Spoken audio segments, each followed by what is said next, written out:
To just give you an orientation, if I may.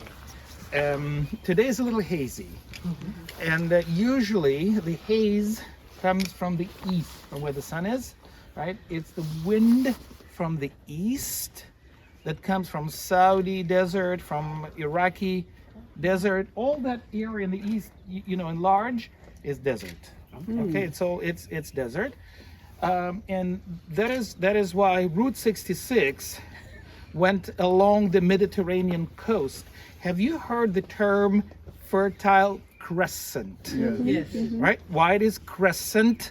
Because it goes by the Mediterranean coast, and because all that there beyond the River Jordan is desert. Okay, largely speaking. And so Israel is located. It is only 125 kilometers from the River Jordan to the Mediterranean Sea. That makes it about 85 miles. Now, this is a very beautiful area. Yes, it is. The river is more than we were kind of led to believe. I mean, there's quite a bit. Yeah, but it's only water. here. This is probably the strongest, the widest it gets. Oh, for goodness sakes. Okay.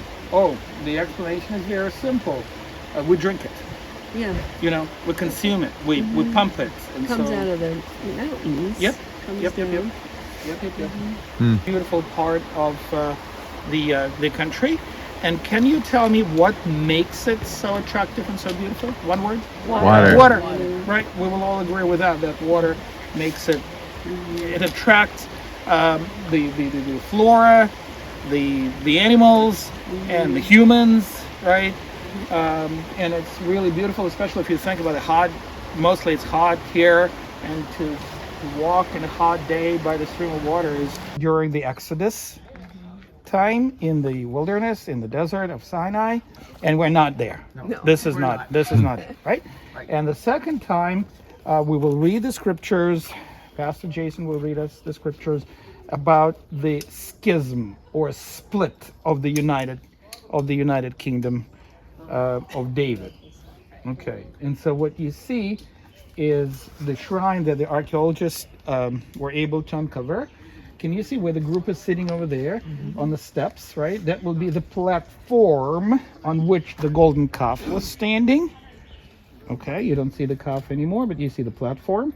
And then in front of it, can you see the metal frame, right? The metal frame of an altar. Okay, of an altar. It was not made of metal. It just gives you the idea of how it looked like. Back then, they only uncovered the foundations of that, and that's where the sacrifices actually took place. Right. So would it have been that tall? Yep. Oh. That's what they think, according to the foundation. Mm-hmm. These big bricks and walls. Are those new? Some of them were replaced. Most of the original stuff down at the bottom. So we're here in Caesarea Philippi, about 26 miles from Galilee area.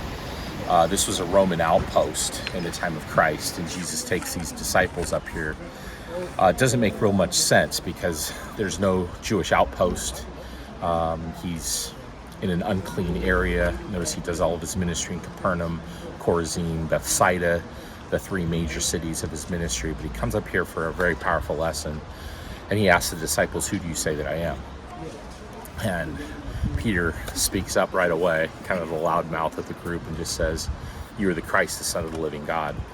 And I absolutely love that statement, and he picks up on it, even though the disciples say you're Elijah, and some say you're the prophets. But Peter hones in on this statement, and Jesus does a word play. He says, "You are Peter, Petros, pebble." That's what the word means, small rock.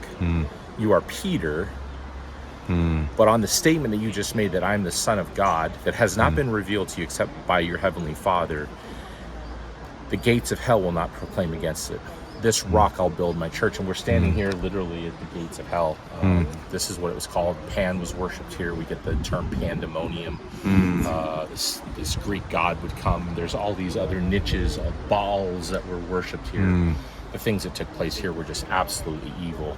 But I just find it fascinating that this 33-year-old homeless guy, Jewish guy, in a major Roman empire has the audacity to say it, but here we are some 2,000 years later and it's desolate. There's nothing here but some ruins, a national park, and the Church of Jesus Christ. It's doing all right.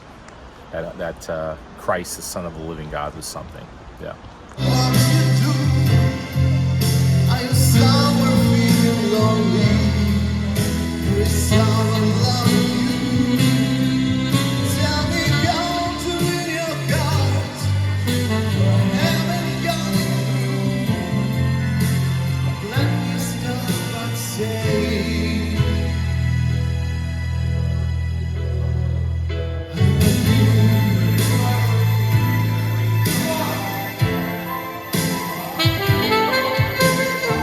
Largest winery in the Golden Heights. They produce about 7 million bottles a year.